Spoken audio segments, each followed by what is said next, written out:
cleaning computers, installing software, and moving technology equipment from building to building. Those are just a few of the things 23 summer workers did between 2019 and 2022. Over the years, that work cost the district nearly $100,000. We took a deep dive on Indiana Gateway, a statewide database gathering how taxes and public dollars are budgeted and spent. That's where we found these MSD Washington Township payroll records of the last 4 years. Right. Todd Hansen lives in the district. He was also doing the same research. I am stunned. I am stunned. Payroll records show at least 2/3 of these summer sub-technology workers between 2019 and 2022 are related to Washington Township employees. When you see that list of those names there, what do you make of it?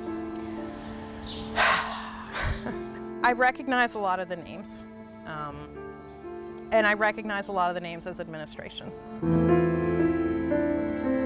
Washington Township School Board member Christina Fry received a number of concerns from community members.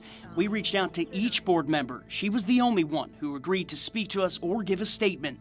I can understand why members of the community would see this and would say, this just doesn't pass the smell test. It just doesn't seem right. Does it smell funny to you? It raises my eyebrows.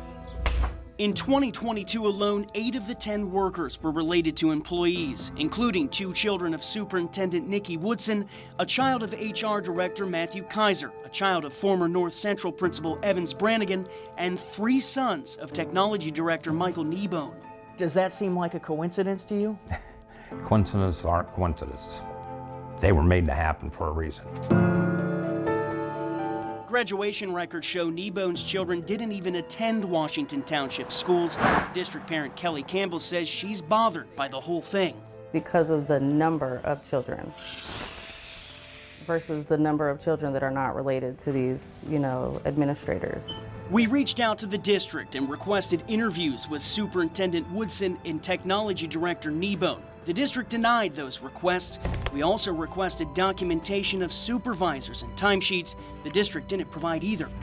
But in a statement, it said workers were, quote, supervised by a variety of technology or operations department members depending on the tasks at hand. It also shared this district nepotism policy reading, persons related by blood or marriage to a member of the administrative staff should not be appointed to a position that is a line relationship involving supervision and evaluation of the position. But check out this last responsibility listed in a job description document the district shared with us. Other tasks as assigned by the Director of Technology. Yes, sir. How about that?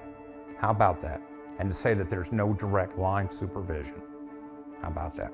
No employee had a family member as their in-line supervisor. If you're Director of Technology and your 3 children are working for sub-technology, that looks like a direct line to me. The district says the job was posted online and open to all. It shared that job description sheet, but didn't provide any proof of the actual online postings between 2019 and 2022.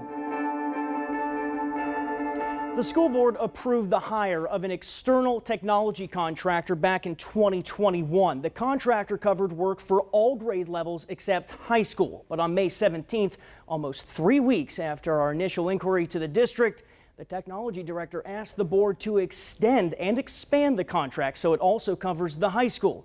Now the district will no longer offer the summer sub-technology positions. In the studio, Michael Van Scoik, Fox 59 News. Michael, thank you. Taking on the concerns there of the community.